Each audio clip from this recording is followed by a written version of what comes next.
Hey guys, so this video is going to give you an example of how to analyze one of those presidential actions in case you're stuck or you just don't know where to start. So remember, you're going to be using those presidential powers notes, so make sure you have those handy. There's a total of 7 different presidential actions. You do not have to analyze all 7, you're only analyzing 3.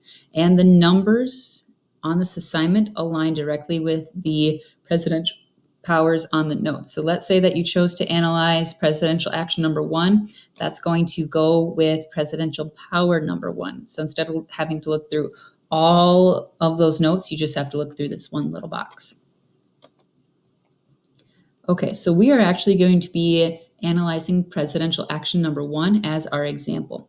So the first thing you want to do is just read that background information and the action. So presidential action number 1, background information. On May 17th, 1954, the Supreme Court ruled segregating schools by race was unconstitutional. The action taken by the president in 1957, President Eisenhower issued an executive order to desegregate public schools.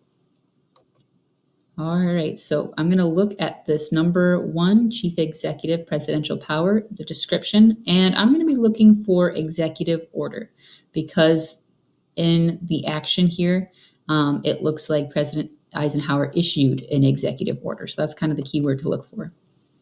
All right, executive order right here. Okay, so according to the notes, it says the president has the power to issue an executive order, which would be a rule or command given by the president that acts as law. Okay, makes sense so far. Executive orders are usually used to spell out details of a certain law.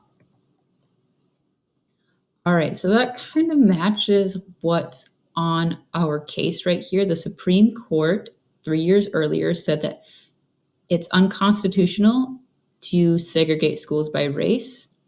And then President Eisenhower issued an executive order, which would be like a law to say it's illegal to desegregate or to have segregated public schools.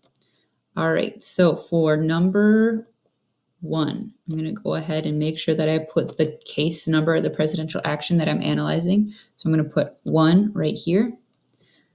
Was this action within the president's power? Yeah, I don't see any details in here that say otherwise, so I'm going to say yes. Why? Well, according to our notes, the president has the power to issue an executive order, so that was okay, and that these executive orders should be used to spell out details of a certain law. And that's pretty much what happened, right?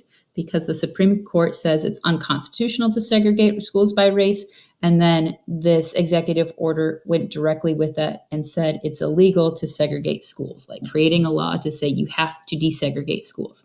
So let's go ahead and put that into words. That's nice, short, and easy. We'll say why the Supreme Court said it was unconstitutional or went against the Constitution to have schools segregated by race, and President Eisenhower used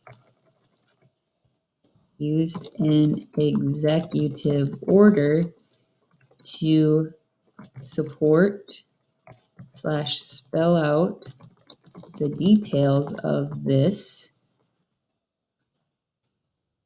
Supreme Court decision by desegregating public schools. All right. So that's kind of what your answers should look like. If you have any questions, feel free to ask. Once you finish, before you submit, just make sure that you double check the rubric.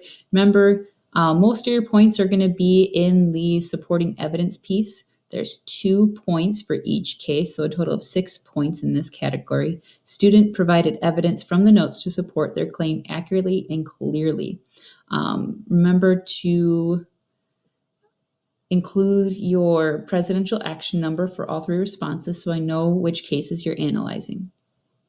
All right, good luck, guys.